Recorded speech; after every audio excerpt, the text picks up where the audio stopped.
subscribe কৰি লোৱা এই চেনেলটো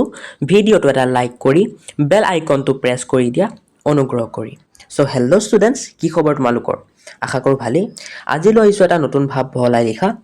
নাম হ'ল যত্ন কৰিলে ৰত্ন পায় এতিয়া বলা ভাৱ বহলাই লিখাটো এবাৰ চাই লওঁ ফাৰ্ষ্টে মই বুজাই দিছোঁ ঠিক আছে যত্ন কৰিলে ৰত্ন পায় এই বাক্যটোৰ অৰ্থ কি মানে এই বাক্যটো দি আমাক এইটোৱে বুজাব খুজিছে যে আমি যিকোনো কাম কৰিব হ'লে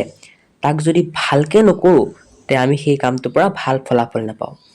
আৰু আমি সেই কামটো যদি ভালকৈ কৰোঁ মানে যত্ন সহকাৰে কৰোঁ তেতিয়া আমি সেই কামটোৰ পৰা ভাল ফলাফল পাম মানে ৰত্ন পাম ঠিক আছে এতিয়া পৰীক্ষাত তোমালোকৰ যদি এই ভাৱ বহলাই লিখাটো আহে তোমালোকে কেনেকৈ লিখিবা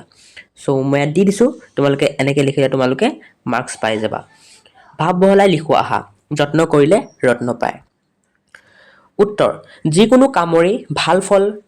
ভাল প্ৰতিফল পাবলৈ হ'লে তাক যত্ন সহকাৰে সম্পন্ন কৰিব লাগে পৰিশ্ৰম নকৰি হাত সাৱটি বহি থাকি তাৰ ভাল ফল আহিব বুলি আশা কৰাটো উচিত নহয় ৰত্ন নিজে নিজে আহি হাতত কেতিয়াও নপৰে ইয়াক বিচাৰি আনিব লাগিব পৰীক্ষাৰ বাবে যত্ন সহকাৰে লিখা পঢ়াৰ দ্বাৰা প্ৰস্তুতি চলালেহে পৰীক্ষাত ভাল ফলাফল পোৱা যায় সেয়েহে কোৱা হয় যত্ন কৰিলে ৰত্ন পায় সো থেংক ইউ ষ্টুডেণ্টছ আজিৰ ভিডিঅ'টো ইমানখিনি আছিল আৰু এবাৰ চাই লোৱা তোমালোকে ধুনীয়াকৈ মই আকৌ এবাৰ দেখাই দিছোঁ তোমালোকে চাই লৈ ধুনীয়াকৈ বহীত লিখি লোৱা বা স্ক্ৰীনশ্বট মাৰি লোৱা ঠিক আছে অ'কে আশা কৰোঁ ভিডিঅ'টো ভাল লাগিলে ভিডিঅ'টো লাইক এটা কৰি দিবা আৰু চেনেলটো ছাবস্ক্ৰাইব কৰি দিবা আজিলৈ বিদায় লৈছোঁ লগ পাই আছোঁ নতুন ভিডিঅ'ত